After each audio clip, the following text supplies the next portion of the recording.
Good morning, Seller Sessions.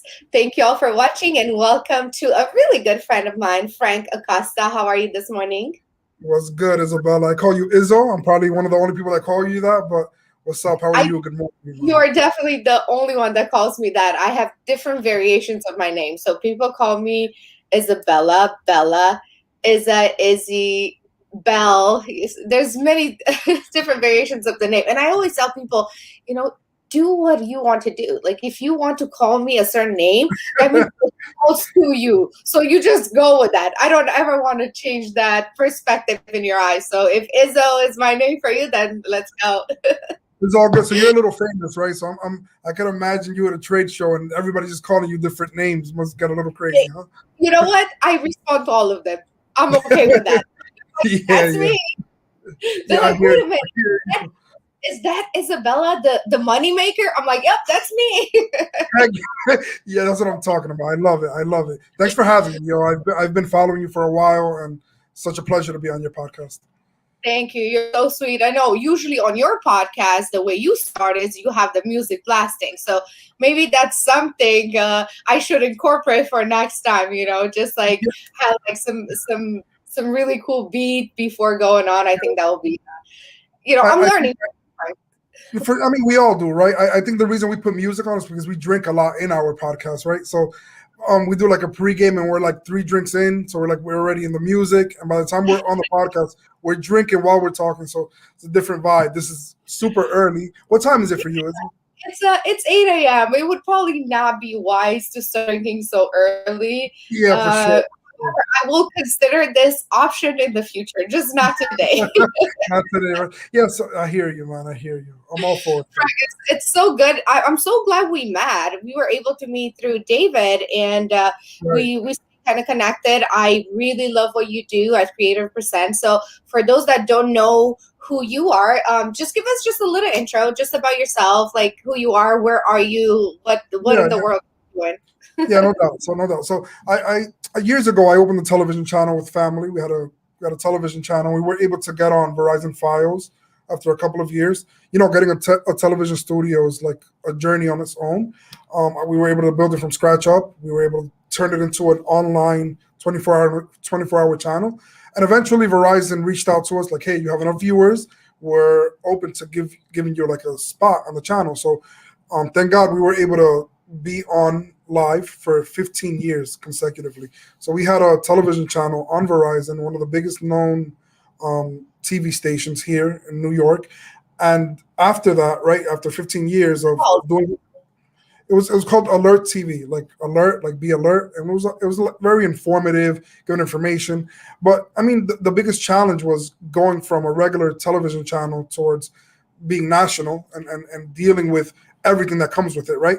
In business, you want more work, you want more projects, you want bigger scopes, but then when it hits you and you're not ready for it, it's like a disaster on its own, right? So that's what happened to us. We got this television channel and we had to find ways that we had no idea existed. We had costs that we had no idea existed, and it's a blessing, and but you got to be ready for it, right? So 15 years of hard work. We've been live 15 years. After the 15 years, we sold it, and it was our time. And that's when I branched out and I opened the Creative Studio and Creative Percent. We're doing videos, we're doing brand identities, we're doing websites, and just anything in the creative space. And yeah, I went from that to building my own, and it's been but a how did you? What made you open a television show? That like, how did you even come up with that? Like, what? Why would you do that? so it was a family business, right? We were very big into production. We were doing a lot of videos. We were doing a lot of recordings. And we're like, you know what? Let's turn it into like something real. Let's turn it into a channel. So we started getting a whole bunch of like video clips. We started reaching out to a lot of music artists and hey, can we promote your music here? So people were just feeding us content. Everybody wants to be out there, right? So getting the content was the easy part. The hard part was getting the people that were going to sponsor it and to pay for it. So it's like trial and error. We decided to take a chance and doors opened. What does something like that cost? Huh. 100K a month minimum to start. And But how do you get like somebody like Verizon to sponsor you? You said they reached out to you. Like, Yeah, so at one point when you have enough like viewers and I mean I could only talk, so there's things I can't say, but when you have enough viewers, people reach out, right? So it's like, all right, we see that a lot of people are watching. We were able to get, I think it was 60,000 signatures, and because we were able to get those signatures of people requesting our channel on their cable system, it became a thing where it's like we need them now, right? So you that's when you learn to leverage. Yeah, so now showing that this is sold, right? You said it's sold. sold, yeah. And And did you ever consider like doing another one, or was that like a super pain to do? you know, you learn business, right? So it's like, what did you like from it and what you didn't like, right? So I enjoyed all the creative side of it, but then all the technical stuff was like very hammering and very like difficult, and I hated that space, right? So it was like a love hate relationship. So what I did was that I grabbed what I loved about it, which was all the creative, and I went and decided to open a business just doing that, right? So versus redoing it all over again and dealing with all the headaches that we had to deal with, I got what I loved from it and I turned it into a business. When did Creative Percent get started? 2016. 2016. I And mean, you're the always the only are you one. owner? Yeah, yeah, yeah. Yeah. I've thought about partnerships. It just has to make sense, right? I build it from the ground up with myself. I do know that a lot of companies excel when they have partners. I guess I haven't found mine yet, but I have a good team, which is more important. Right. And where's your team? So I have here. So I have some here, and I have some in Dominican Republic. So I have an official office. A lot of people freelance, right? And they hire a whole bunch of people that they don't know. Like I go out with my team, I party with my team, I know who they are. We have dinners with them. So I have some here, very minimum, and I have a larger base in the Dominican Republic. An I've excuse to go never party, heard of right? having people in Dominican Republic. Is that how did that come about? I mean, my parents were born there, right? So I tried a team in India, I tried a team in the Philippines. No, please, no one take this the wrong way. I just had horrible experiences, right? I had a team overseas that, and it was a crazy story, and I don't want to touch too much on it, but they had so much control of my business because I was so focused on the day to day, and they were able to shut everything down and demand a huge payout in order to get everything back up. And I went through that process. What do I do? I can't travel to another country where I don't know anybody, right?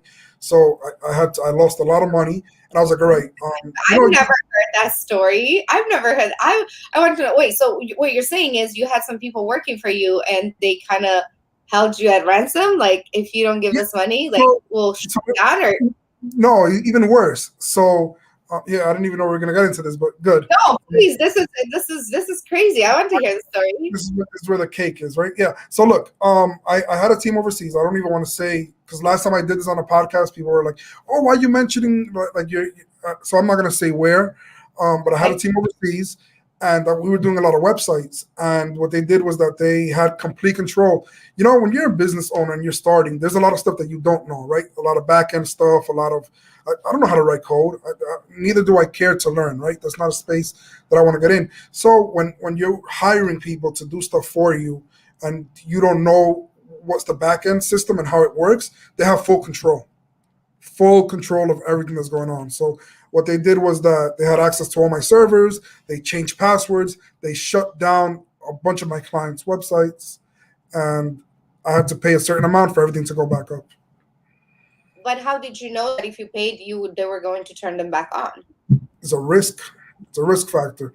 I had to do whatever I had to do to get the sites back up, right? So 100% they could have took that money and said, "Hey, we want more," or I would have never heard of them again. Thank God, whatever it is that I did pay out, the websites were up in 25 minutes, and I changed everything, changed the team, changed everything instantly. So that was my let me go to a place that is secure. Let me go to a place where I have control. And like going back to, you said why Dominican Republic? My parents were born there. I travel there often. It's 3 hour flight away. Your culture, and it's just an easier, it's an easier process flow. But So look, yeah, go ahead. looking back at that experience, Yeah.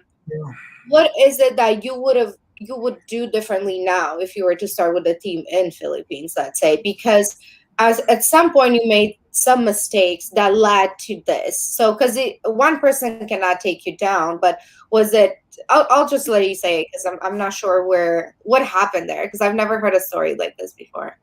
In what? In the aspect of what they did to me? Yeah, exactly. Like, was it that they hired, like you Imagine they had hired access. They had. like a and together they formed a team? Like, what exactly happened? No, so I hired a team. Like I built the team little by little. So you know how it works in overseas. You hire one good person, and then you're like, hey, do you know somebody that does this? You know somebody that does that, and they themselves expand the team for you, right? Because when you're a developer, a designer, you know other designers, you know other developers. So I had slowly built a team.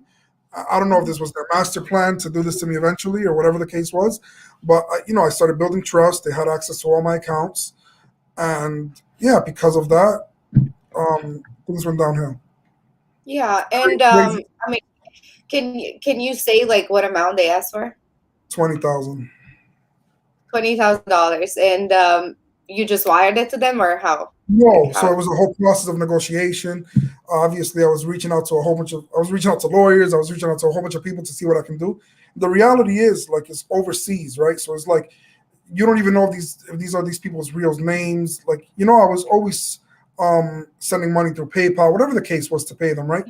And I tried to do chargebacks, unsuccessful. Um, that's another story on its own. And I negotiated to like half of that, right? Like, and I ended up giving 10,000, and in 25 minutes everything was back up, and I was full ownership of everything again. So Unbelievable. the fact that I was able to get everything back is, imagine if I paid that and not gotten everything back, right? So it's like all the content, everything you've done, all the websites you build from one day to another, and the pressure of your clients calling you like what's happening and you don't have a response. It's crazy So time. did you have to like promise them that you're gonna keep them working for you, or what was it that made them actually turn them back on and give you access to everything? So I don't know. It was a clear understanding that nobody was going to work with nobody.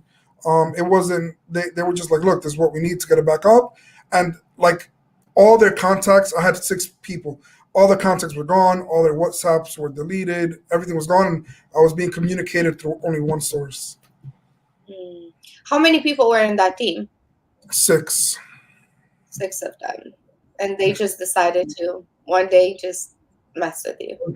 Yeah. That's I mean, absolute insanity. I've never heard of that happening, but this is good for those that are listening to always take some precautions and maybe, I mean, but it's so hard when you have a team overseas unless you have someone like you that you go to DR, you go to Dominican all the time, you are walking into the office, you know who's who, you know where they live, you have some type of information on them. But yeah, my for food, it would be hard. I mean, the reality is this. I know so many people that have successful businesses with a team overseas, right? It's like sometimes you can't avoid it. There's good and bad people everywhere, right? So I just happen to come. I'm pretty sure they do this all day. I'm pretty sure this is a thing. This is their business structure. This is their business model. Let's get with some people. Let's screw them over. People live off of like scamming people, right? People have a profession in that. And how many times I get a phone call like, "Hey, we want to help you with your T-Mobile bill. Can you give us your account number?" Like, it's like so many things that people legit dedicate themselves to scamming people, and unfortunately, I happened to be a victim of that. But I learned, right? So I guess if that would have never happened, I would have never taken a different route. Whatever, those $10,000 is a lot of money. At the end of the day, the way that I look at it was, it taught me a lesson that I'm never going to forget, and it built barriers of like how to trust people, how to build a team, and it is what it is. I'm grateful that things worked out, and I don't look Yeah. at that as a bash, right? I try to look at the positive from it, and we're in a better And because place. of that, you were able to go to Dominican and create a whole team there, which worked out so much better for you, right? How many people do you have there? So I have 11 over there in total, and I have 3 here that are in the office with me. Okay. And the ones in Dominican, they actually go to an office every single day, Yeah. or do they go from? So I'm gonna make it even easier for you. So my sister is the project manager. She lives out there. Right. So that on its own is a thing. But I don't look. I believe when you understand your people, you understand the culture. You understand, like you go there, you know who they are, they know who you are. It's a whole different world, man. And yeah, I mean we're excelling because of that, right? I always say that I'm successful because of the team that's behind me, and yeah, it's a whole different approach. I have an office there, which I also have my personal office there, so it's an excuse to go party and go chill, right? So at least once a, at least once a month, I'm out there and I'm working from that actual office, pre-COVID, obviously, and yeah, it's just a normal thing. A 3 hour flight, I'm there right away. I love that. How often do you get to go? I usually go once a month for a week, but COVID hit, so it's been a little crazy. Yeah. But Were you normally, able to keep all your employees during COVID where there yeah, in yeah. Dominican and I in mean, Dominica? Dominican and here, yeah, kept all That's our. that's that's very good. So, how has your business changed during this 1 year of COVID? Honestly, COVID has expanded my business, right? It's blown up my business. There's people, we do a lot of there was a lot of people that I was telling, I'm a digital person, right? So I'm always telling people, go digital, go digital, go digital. And they're like, yo, I don't need that right now. My store is doing well. Their storefront, right? Or my business is flourishing without it. I don't need an online presence. COVID hit, everybody needs an online presence, right? Everybody's from home, they have nothing. So a lot of people that I've reached out to in the past, they were like blowing up my phone, like, Frank, I need a website now. Frank, I need a brand identity. All the things that they didn't believe in before is like COVID made it brought them to reality in life. How the world is transforming and digital is the way to go. And it became a no brainer to use people like me. Not only myself, I'm pretty sure a lot of people in the digital space have grown because now they need us more than ever. So, what is it that you do exactly at Creative Percent? If a brand new client comes in, like, what is it that they ask you for usually? Sure. So I have two services, right? And then this is where I'll expand on how I've grown my agency. So I do brand identities, which is creating your logo, creating your concept, and all the branding behind it. And then another side of the business is videos. So we're doing a lot of product videos for Amazon clients. We're doing a lot of brand videos. So this is the brand identity and the video, right? So the way that I've scaled my business is that I've grown as my clients need stuff, right? So I do websites, but I don't promote it anywhere. You don't see people saying, "Hey, Frank does websites," because I won't do a website if you called me for a website. If you're my client and you did the brand identity with me and you're doing videos with me, I can service you on the website, right? So I have a team that's sufficient to do a lot of things, but I own my only two products that are out there for the public is the brand identity and the videos that we're doing. And you see an increase in the brand identity, right? Like you see that really skyrocketing right now. Yeah, so I'll tell you this. I'm a high ticket item, right? So you have people that do logos for $300, people that do logos for $500. I do logos for $10,000, right? So it comes to a point where it's like you have to educate people on why $10,000 and why the difference between those two. So it's just finding your market. So I make it. I've learned in business that you have to make it in the very early stages, see if you're compatible with the person, right? Because everybody wants your services. The reality is whether I'm the right fit for you or not. And I determine that in early stages so that we're not wasting each other's time. So let's say I did an ad, right, on like a magazine. I'll have 100 people reach out to me. 90% of those people are not a good fit instantly, right? Because the reality is not everybody understands what branding is and how much they want to invest into the brand and what it really does for them. But the reality is that a lot of people are not there. So, it's like hand picking and hand choosing your clients. And right now at Creative Percent, you said you started this all by yourself, right? So Yeah, how did you scale to like such a big team? That's very interesting for me because usually people that have such large teams, they usually have another partner. One is like the implementer, one is the thinker. Like, how does that work for you since you have to be all of those in one? for sure. For sure. So I started designing, right? I was designing logos myself. I was in front of the computer on Photoshop all day creating logos. And at one point, so this is how I went from selling $300 logos to, five, six, seven, 8,000, right? So I realized that I needed more income, and the way to get more income was two options: get a whole bunch of clients or get a few that are high end, right? So you have two routes, and I'm not gonna sit here and say which is better. Those are the two options in business: an abundance of clients or like a limited high end roll of clients, right? So that's where you pick and choose, right? And I decided to take the other route of dealing with five, six, seven, eight, a handful of clients that I could support them. So I had to make a decision whether I was going to be a designer or I was going to run a business, right? And at that point, I hired one designer, and I was paying out of my pocket, right? Because I was in the beginning stages. So a lot of the money that was coming in was just paying that one designer that I had. So that sacrificing section, right, where money's coming in and you're not touching it. It's going directly to like your small office space, that one designer you have, and from that, I was able to focus on finding more clients, right? So this is the big risk that nobody wants to take. It's like hiring when they can't. Look, and I'm a rule breaker, right? A lot of people say, no, you need to get ready to hire. I'm the opposite. I hired when I wasn't ready, but I needed somebody to do the work so that I can get more work. So I was able to hire that one designer, even though I legit couldn't afford it, but it was coming out of my expense. And because I had that, I was able to focus on the business. So I made a decision that I'm no longer designing. I'm just going to overview stuff and give my opinion, obviously. And because I hired somebody, I was able to look for more work. That eventually led to hiring another person and hiring another person. It's really not that complicated. It's getting your first employee that could do all the legwork so that you can go out and get more business. How do you make sure that it's like the right person? Because so many people, tend to say they have all these skills, and then you bring them on and you realize you have to do some of their work too. So how do Yes. you, So what's your validation process? How do you pick that? yeah, so trial and error, right? So I think one of the things is when I'm hiring, I don't care about what college you went to. I don't care what you studied. Creativity cannot be given to you, right? So I'm a big believer in understanding that people have in the creative space. People are unique. So the moment that they show you their work, you already know what they can do, right? So I've had people come and show us their portfolio, and I'm like, all right, this is all crap until you do it for me, right? I'm so raw, and some people might hate that about me. Some people love it, but it's just who I am, right?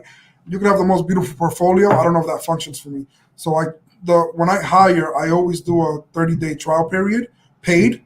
I don't believe in nothing for free. I don't believe in handouts. I'm totally against that. And I test these people to work with me on a 30-day calendar, and I take the risk of losing that money on the 30-day or I gain, right? But that makes it efficient enough for me to know if they're a good employer or not. How do you find, like, what channels do you use your employees? I mean, for my world, creative is everywhere, right? You can look at Behance portfolios. You can go to LinkedIn and put creatives. I mean, in the creative space is so abundant that I don't have that issue, right? Like in other industries, it's harder, but in my industry, it's so overpopulated that it's so easy to find somebody else that does that. And most of your team is made out of this like creative geniuses, right? Yeah, we think so. We think we Yeah. are. Yeah, yeah. What about the ones in Dominican Republic? Are they the ones that just like, what is it that they're doing over there? What's their role? So I have designers there, I have developers there, and I have videographers there. So one of the unique things about our videos is that all our videos are done over there, right? So they're all done overseas, and because of that, we get to see scenery that we normally don't get here, or we get to do things that normally can be done here. For example, there's so many limitations here. If I go out here and I do some shoots here, and for example, if I need a drone, I need to get a permit. If I need a model, I need to get a whole bunch of contracts signed. In other words, over there, I don't have those limitations. It's like we can do whatever the hell we want, right? So, it's finding the place of being able to produce better. I didn't know you needed a license to fly a drone. Is that a New York thing or is that everywhere? I mean, I'm not sure if it's everywhere, but like New York or like some of the places in Florida that you can't just fly a drone anywhere. That's interesting. Especially like a production one, right? If it's like a toy drone, nobody cares. But if it's like, high end equipment, it becomes a problem. So if it looks expensive, then you have to pay, is what you're Yeah, saying. yeah, yeah, exactly. You're better off getting one of those little toy ones that. Look, and the reality is this. This is something that I think I've perfected on the overseas stuff. My whole team can travel. In other words, we have a big production in San Diego in 2 months, and my whole team is coming. I mean, not all of them, but like five of them. They're all coming. They're all traveling. My videographers, my content manager, they're all coming. And you know, like I said, it's such a different world, man. Is this as if they were here in my office? Wow. How do you keep the company's culture? Like, do you take them a lot in, do you do like retreats with them? Do you do, because you said they're doing here, like, how do you keep them wanting the same things as you? Yeah, so I do crazy like monthly giveaways. Like if we meet criterias, right? Like we're usually give. I invest a lot in my team.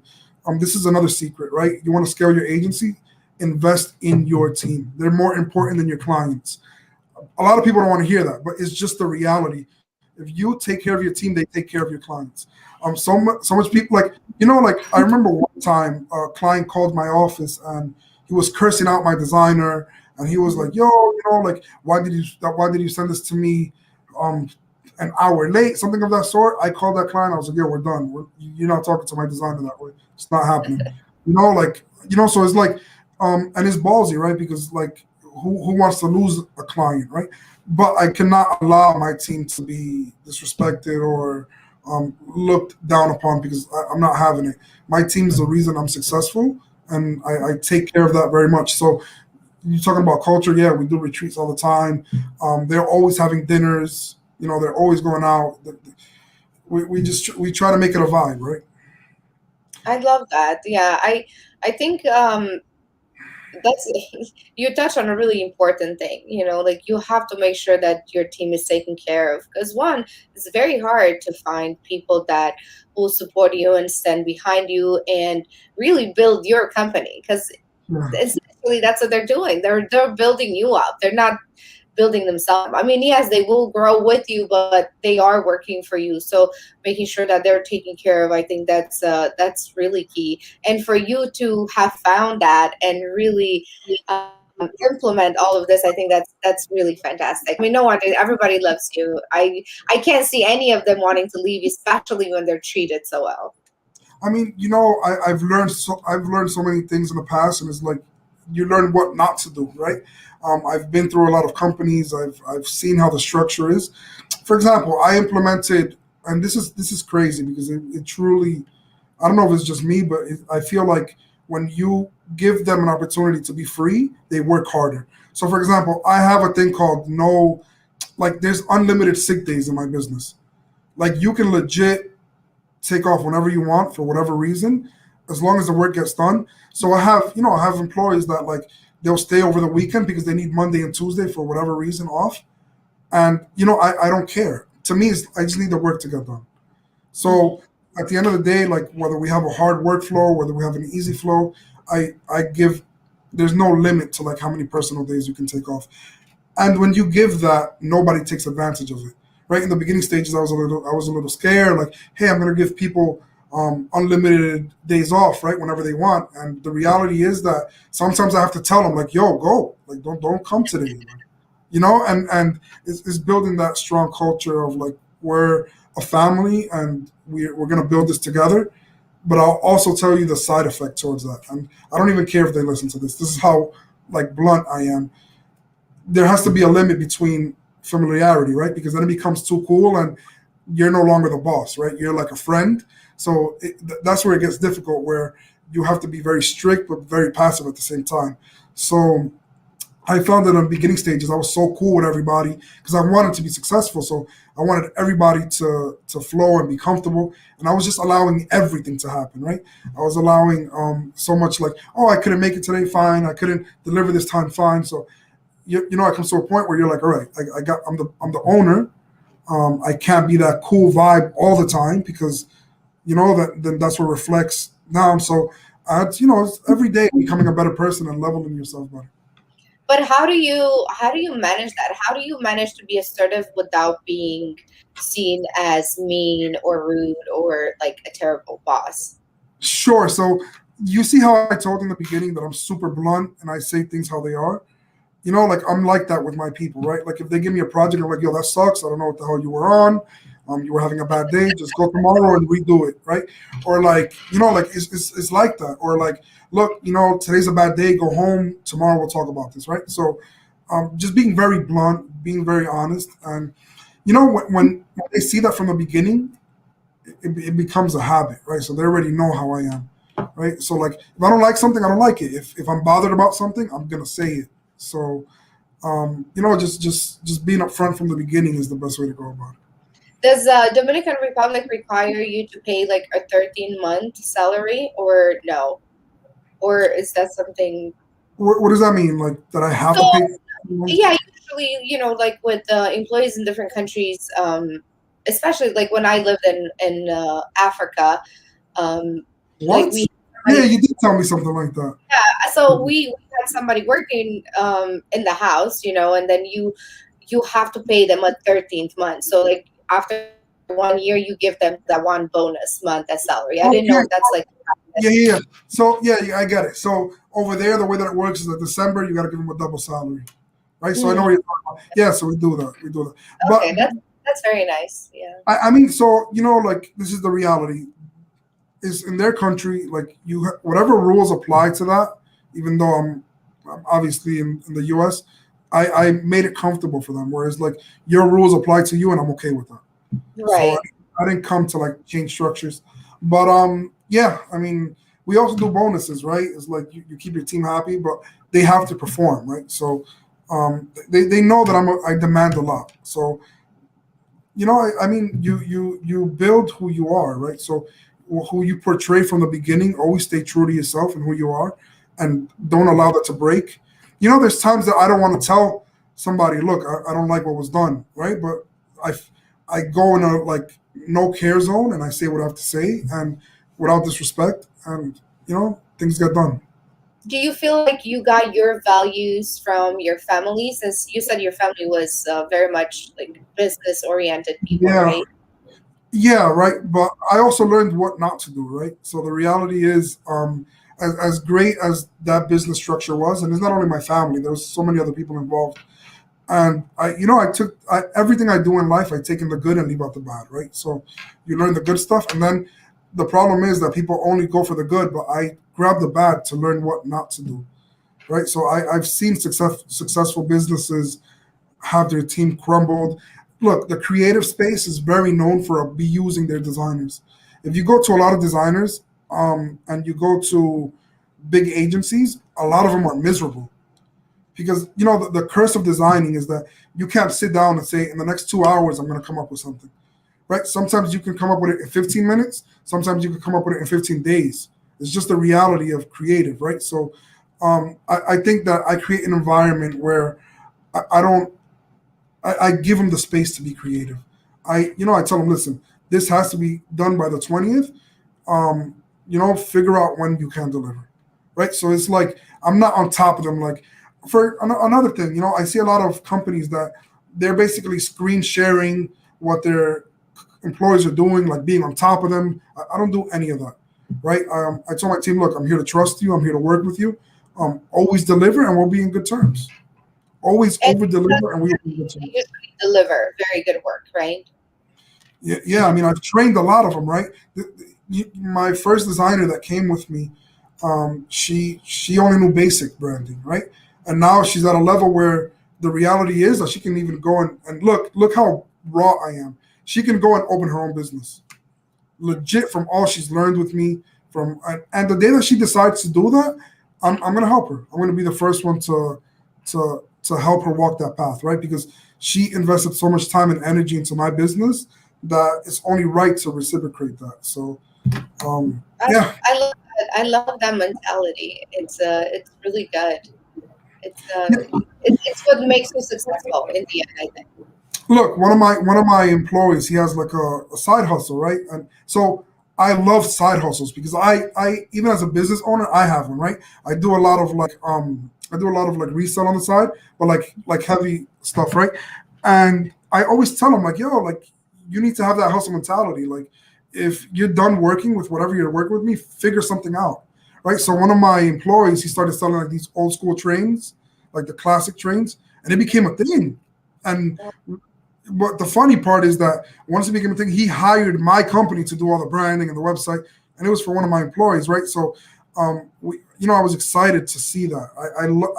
I love seeing my employees like create stuff. I love them seeing leveling up themselves. It's this is bigger than me, and the reality is that life returns to you what you give, right? So, just being there. I'm a big supporter for my employees. I'm always, like do something with yourself, man. If design work is done, if branding work is done, if you have the weekend off, like work on yourself. And if you need my guidance, which I have so many messages of like, hey Frank, look, I'm thinking about doing this. What do you think about it, right? And I'm just an open book. I love that. I mean, it's what that's why I love talking to entrepreneurs, because I always get to discover this part that we all kind of share. We have these like strong values about like just really anything, like the way you think about your employees. A lot of people would say, oh, I don't want my employees to to learn more than what I know, because then they're going to leave. Whereas you're like, you know what, I want them to be so good that they can open their own business. And I love that. And I think that's really what makes you successful, because you really, in the end, you cannot control people. If they want to Yeah, leave, they're going to leave regardless. Like, the might most as well do the best you can, yeah. right? Um, yeah, I'm here. You hear me? Yeah, I can hear you. Yes. Okay, good, good. Yeah, look. Most importantly, this is the reality. You don't own anybody, Right. right? You don't own anybody. Everybody's a human, and just like we have dreams, they have dreams. And I love your podcast because we weren't even talking about employees. It was like talking about an agency, right? And I feel like if this is the way that is directed, then somebody needs to hear this, right? And Absolutely. at the end of the day, like I'm a big believer in what belongs to me, nobody can take, right? Whatever is meant for me, as long as I show up and do my part, nobody can touch that. That's untouchable. So I don't live in that fear of, oh, my employee's gonna go and he's gonna do his own thing and he's gonna grab some of my customers. Listen, if my customers want to leave, they must not be happy with me. So at the end of the day, like, I've had employees leave before, right? And I've had them open their own business. And the reality is, like, my customers are still here, right? So as long as you're always doing right, right, and learning from your mistakes is one of the biggest things. Like, fail forward, right? Is what I always share with everybody that wants to open a business. Fail forward, like make mistakes because you're gonna make them regardless, but just use them as a learning step towards doing the right thing. I love that so much. Like, it's so important to keep this mindset, because you can get really hurt. Like, people take this personally, like, oh, my employees left, and I didn't do good enough, or I taught them too much, or however, whatever ideas come to your brain. I think it's so important to recognize that, especially early in business, so you can carry that forward. So your success rate of keeping your employees is pretty high then, right? Yeah, yeah. I mean, let's say they all left tomorrow, right? Like, who's gonna do the legwork? Like, my company would, and that's anybody's company. Isabel, I know Correct. you have a few employees. Imagine from one day to another, none of them existed anymore. Like, what do you Yeah. what do you do, right? So, people are so concerned on their clients, and listen, clients have to be treated right. They're putting money in your hands. You need to deliver. But the most important aspect is your team, right? You Yeah. can't do anything without them. So, um, Yeah. look, Yeah, clients come and go. It's I had to I call it firing my clients. I had to yeah, yeah, me fire, too, me too. and Yeah, for sure. it's okay. I don't take, when somebody comes in and they disrespect my girls.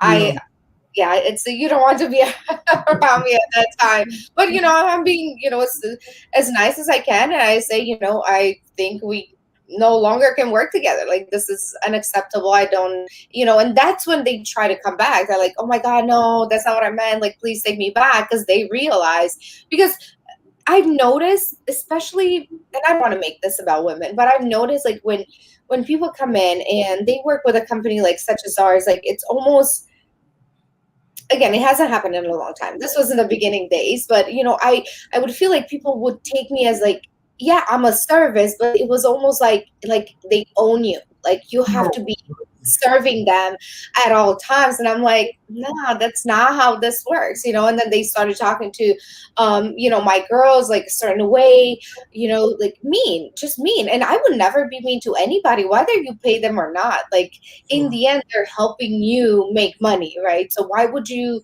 be an asshole, Yeah, 100%. And Yeah, it happens to a lot of smaller agencies because that happened to me when I started. Right, I got this huge client, and yeah, he used to walk into my office, and he basically spoke to us like we were all his employees. Right, and it's because the power of that bad habit of being in control. Right, so even with my clients, I'm so like, listen, you could hit me up at night if it's an emergency, and I'll answer you. The day that you hit me up for BS, I cut you off.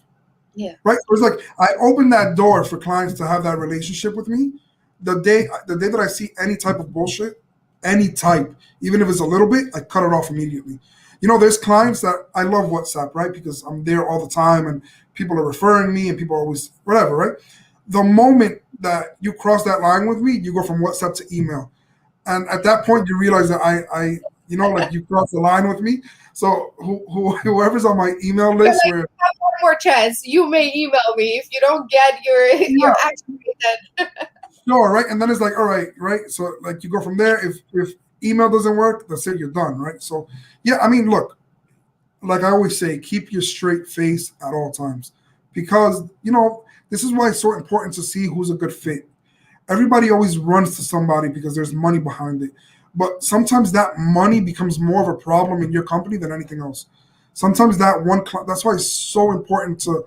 I handpick my clients. Is Izzo? I'm gonna keep calling you that. I handpick my clients. If people reach out to me, they're like, "Hey, Frank, I need this," and I don't vibe with them. This is not gonna work out. I don't think we're a good fit. Here, let me introduce you to X, Y, and Z. Right. So it's like, not everybody has that luxury, but you can build yourself to have that luxury. You can Is build your yourself business to, all referrals, by the way? yeah, all referrals. So you've never done an ad for your company or Years ago, I have, and it was hell. I got nothing from it. Spent okay. crazy money, and then I've realized the power of like referrals, right? So, everything is just referral based right now. Yeah, that's how Rhine Bell is. And I feel like because of that, it almost gives you a little bit of, like the people coming into to working with you, they already like warmed up. They know what your business is. I feel They're like 50% sold already.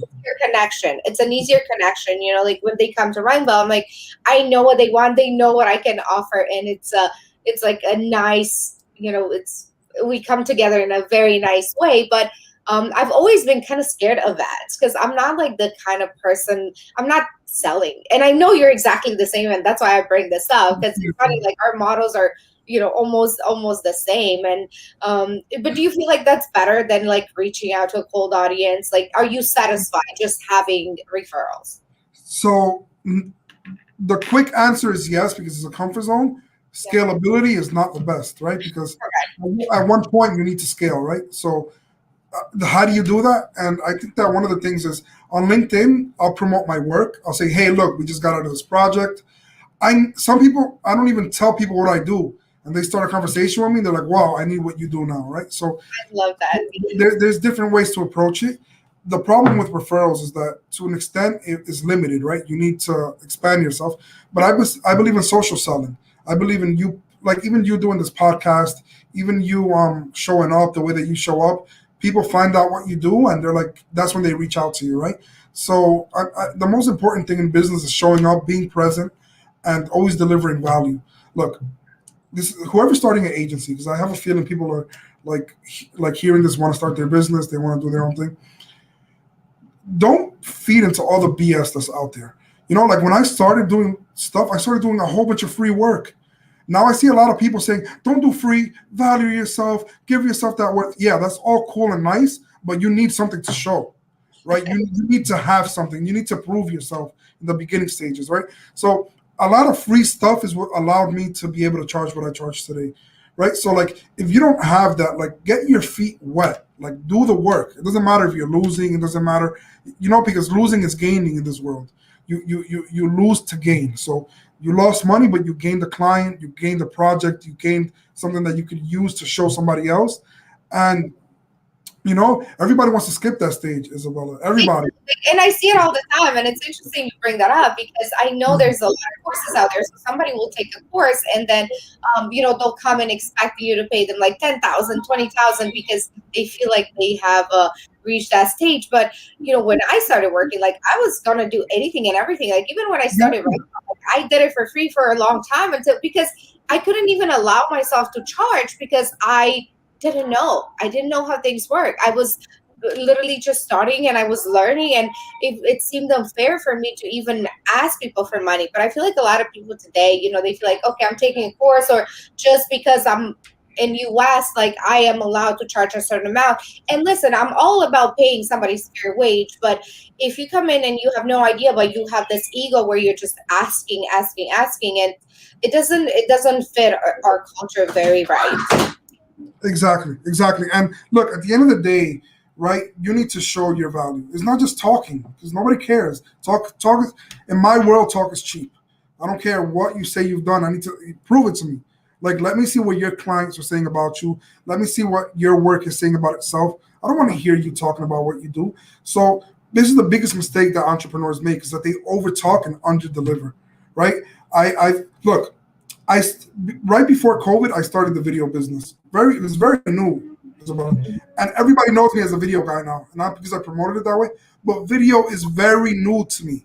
I started about a year and a half ago, and the reason that I started was because I did a branding project for a client. He's like, "Hey Frank, I need some videos," and I was like, "Okay, who do you want to hire? Like, you want me to find the agency?" He was like, "Hey, why don't you try it?" Right? Since we did such a great project for him. And I was like, where am I going to try? I don't have a videographer. And then he was like, yeah, but you have years in television. You can figure it out. And I was like, all right, whatever. So I hired a freelance videographer. I did a whole production free.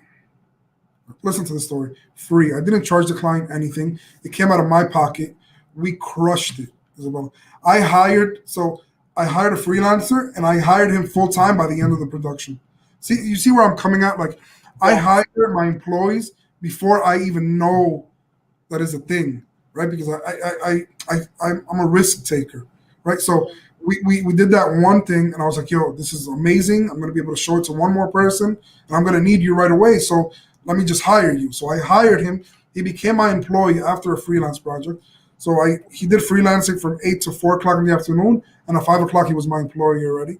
I hired him full time. I took him in, and I went to show the work that I did for him to other people, and I need this, Frank. I need this. I just showed it to the people that I was like in my network, and immediately video is booming in my business now. It was like an overnight thing, right? But it's playing your cards right. It's like you already have a database of clients, and I think I told you this, Isabella, before. The best way to scale your business is to find another way to service the people that you already have. Everybody wants to look outside. Everybody wants more and more. The reality is that some of us, we have it inside already, right? We already have that circle. We already have that database. How can you service them in another way to expand your income? And it's just getting creative with it. I love that. And it's like if they come to you and they see that you did such a good job, of course they want more of that. And I love that you took a chance and you're like, you know what, I'm just gonna do it from my own pocket. Worst comes to worst, I just lose this money. And Yeah. for your case, it just turned out into this beautiful thing. And there's a lack of like really good talent out there. I've been small plug, but I've been trying to find a salesperson for my team for a few months now. And we've posted in US, we did Philippines, we did Europe, and it's very hard. It's like we have these people, they'll apply, and then we'll have them do like a small Loom video, just to tell us who they are and just a little bit to get that connection. And you'll be surprised how many don't do it. Like they don't even take the step to. They feel like they should. Oh, and one person said, if and one person did the video, she came through, it was great. I was like, oh, like she sounds very interesting, like I like her. And then I said, would you please take this test? It's very small. I don't know, maybe it would have taken her maybe an hour. And she came back saying, well, I don't do just free tests. Like, you'll have to pay me for my time. So like that automatically tells you, if for a test, Frank, if Yeah, I really wanted a job and I really wanted to work for somebody, I would go and work for them for free. for sure, for sure. Honest. I Yeah, would it's, for free. I'm like, no, please take me. I want to be around you. Like, yeah, yeah. You got to get your feet wet. You got to get your feet wet. So look, I'll tell you this, and I know you're looking for a salesperson. I'll tell you this. Sometimes the best salespeople is somebody that's already in your team. I know it sounds crazy. Somebody that has no experience in sales but understands rank bell like nobody else does. Right. So again, sometimes we're always looking somewhere else, right? We're like, let me go find the best salesperson. The reality is that sometimes, I had a person that was like a content management, and all he did was get the stuff from the client, send it to my team, and make sure that everything is done. Now he goes to all my meetings and he's doing sales, I right? So love it's like sometimes grabbing somebody that already exists with you because they know you more than anybody that's coming from the outside because you can always teach sales. Yeah, this is I think we're moving into that. Like, we're so blessed. I mean, right? Well, Grab one of your girls. we get so many inquiries like organically every week. Yeah, We get of between like course. 50 to 75 every single week, and Right.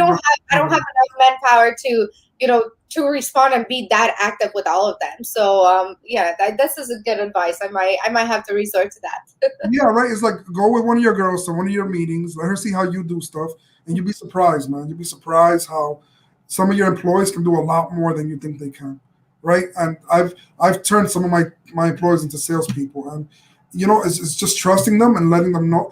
At the end of the day, like we own a business, right? I didn't learn sales from nobody. I didn't go through a course. I just look. This is what I do. This is what I can do for you.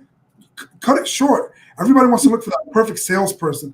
The reality is, like, look, this is what I do. You need it. This is what it can do for you, right? This is my price. Right. Like it's very this whole like sales process. I break processes all day, and people look at me like I'm crazy for that, but I don't care. Like I don't follow a process. People, like if I did a branding for Rank Bell and then I go on to another company as a restaurant, your process is not going to work for them, right? Everything needs to be treated individually and on its own. And yeah, man, you'd be surprised how you already have what you're looking for internally. Thank you for that. I love that. I want to ask you before we leave, Yeah, was there a book that really like changed the way you think? I love books. I'm a book hoarder. Let's put it this yeah, way. And I yeah, always look for something else to read that I wouldn't have come across by myself. So, is there one book that you recommend to us? yeah, I'm looking for it. I know you probably have like a million sitting on your desk too. Yeah, so this is a very small book. It's called Fred Factor. Okay. Basically, it talks about a mailman and how a mailman serviced his people, and how he did that job great, right? How he did it impeccable, how he always did it at the highest class, and this comes to show you like what's a mailman's purpose? Just drop off the mail, but he always did it with like the best presentation of himself. He was always on time, and it's like what I learned from it was grabbing what you're doing and do it perfect. Perfect your craft. Perfect what you do. Always invest in yourself. And this book is weird because it's not business related. It's like a story. And I have a lot of books I could show you. My office is flooded with them. But this specific book is a short read, and it's a book I read once a year because it always grounds me to staying humble, right? Because this I love I'm young. Look, and I'm gonna be so raw. I'm young. I have a good team. We're making good money, and sometimes, whether you admit it or not, that gets to your head a little bit, and you start acting a little different. And to me, it's like I always gotta get grounded again, right? It's like, yo, chill, fall back. Like you're not the shit all the time. Like take it easy, and and focus I back on like on leveling yourself, right? So that you can service better. It's always about delivering better, growing better, and this the Fred Factor. For those of you that I'm gonna send this to you, Isabel. I'm gonna send it to you. But the ones that haven't read it, this book transformed me. I read it once a year, and it's crazy. I love that. You see, I would have never picked that book out of out of Amazon. Like, Yeah, I mean, I have a lot of favorite books, right? Like this is also Okay. mind blowing, right? All But right. with the Fred factor, man, it's like, yeah, exactly. A book that you would have never got from Amazon, right? Neither would have I. It was recommended to me. I read it, and I read it once a year because it really it levels me. I love that. One last question is, what do you think about masterminds and being part of, you know, places like that? Look, the reality is this: anywhere that you could find personal growth, whether it's a group, whether it's a church, whether it's whatever it is, right? As long as your mental health and you could grow what you're learning and become a better person, I'm all for it. Masterminds, I love them. There's a lot of them out there, so it's like finding the right one. But like letting yourself be educated and learning more is what builds you up as a person first, because you need to be built as a person first. Forget about the business side of you. You need yourself to be, leveled up first, and then you can level up your business. So yeah, masterminds all day, absolutely. I love that. Yeah, I feel like, ever since I started attending conferences and doing a lot more masterminds, like I'm in a few right now, and I'm actually thinking of joining a really, really big one this year. I mean, one that it's like six figures to get in, and I think I'm gonna go for it. And I feel like that's what keeps leveling us up. If we stay constant in what we do, it's very hard to grow. And just like you said, because you said, like keep your ego in check. When you said that, I'm like, that's so right. And in my case, I want to surround myself with people who are way more successful than me, but also they can be humble and they don't have that tendency of showing off anymore. Yeah. Because we all go through stages. I mean, coming from Romania with $100 in my pocket, Oh first yeah. first time I got an Audi, I thought I was the shit. I was like, oh my God, I'm rolling, right? And it was like a super old like Audi. I paid like Yeah, $2,000 100%. for it or something. But it's like, and I can understand that. So you get to a point where you're like, you know what, like I'm doing well enough that I don't have to like show off. I mean, Yeah. you don't have I'll tell you this. I'll tell you this, Isabel. In the beginning, when I used to go to Uber, right, I always used to get the XL, right, and I used to pay whatever the feature was to get like the premium car, not even XL premium, right, because I always wanted to show up in a big luxury car, right, and at the end of the day, I was like, I don't really, what do I need this for, right, like like who am I showing off to? Like I have what I need. I'm growing. Yeah, luxury stuffs are the finer things in life are great, right? I'm not gonna bash them.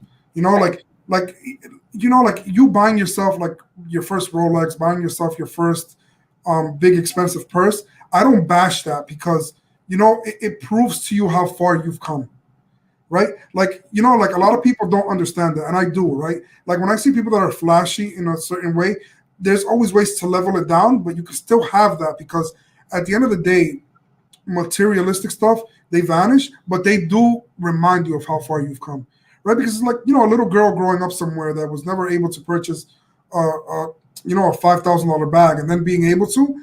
Obviously, something happened between that stage that allowed you to do that, and that's your work and your hustle. So I respect that, and I don't bash anybody for it. But it's like we were talking about earlier, and I struggle with this, right? Is always keeping yourself grounded, right? I always want like the new Mac came out, I need to have it, or like the new iPhone's out, I need to have it, right? And that's fine, but keeping yourself like level headed is necessary.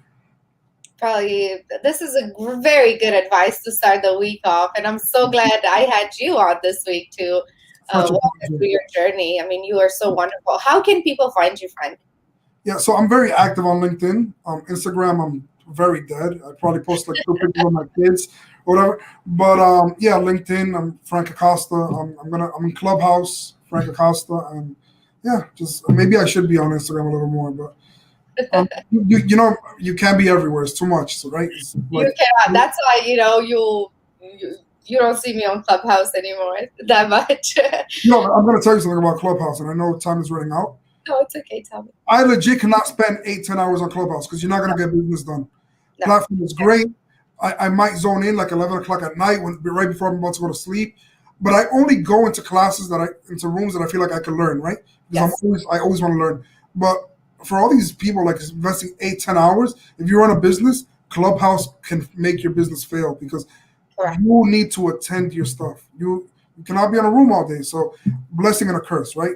Yeah, that's why I stopped doing it. I mean, and it made me feel bad because I was like, oh my God, like I'm missing out on this room, like this person is speaking, and then next I would look. So what I did, I turned off all notifications, and I mean, if you want to ping me, like I'll still see it coming in, but everything else is off, and I would literally just go in.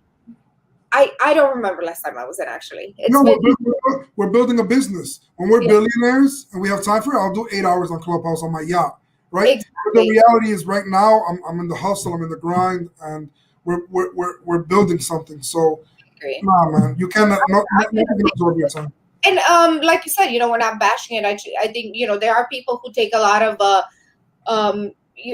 they can actually profit off of Clubhouse. Of I course, know of course. that they maybe they sold their courses. People that maybe didn't make any money outside of Clubhouse, but they found this gateway where now they have a new channel where they can advertise what they're doing, and I think people make money with that, with courses and stuff like that. So that works. In my case, I don't have one. I need to attend to my clients every single day. I need to attend to my team every single day. Exactly. That we're still growing, and I cannot waste. Like sometimes I look throughout my day, and like even today, like it's all booked up. And then next thing you know, my child comes from school, and I have to give him some time. And really, it makes I cannot. Maybe at some point in the future, I do think it's a great idea. Clubhouse has really done its job. In a time where we all needed that connection, but I'll leave it at that. And that's important to know when to quit things. Like it's okay. It's absolutely okay. Like don't feel like, oh my God, you're missing out on all this knowledge from Clubhouse. When you have work to do. Yeah, yeah, 100%. And I've made money on Clubhouse already. I've Yeah. closed deals there, right? But I cannot allow anything to grab my energy Yes. because that takes up your time. So when you're building something, yes, being present is necessary, but you're not losing out if you're not doing 12 hours on Clubhouse. Absolutely not. I agree. Thank you, Frank, so much again No, for thank you. a wonderful human, and we will see you soon. I think I'll see you in San Diego very soon, right? That's right. That's right. We'll post those pictures. Awesome. Thank you, Thank Frank. you. Thank you for having me.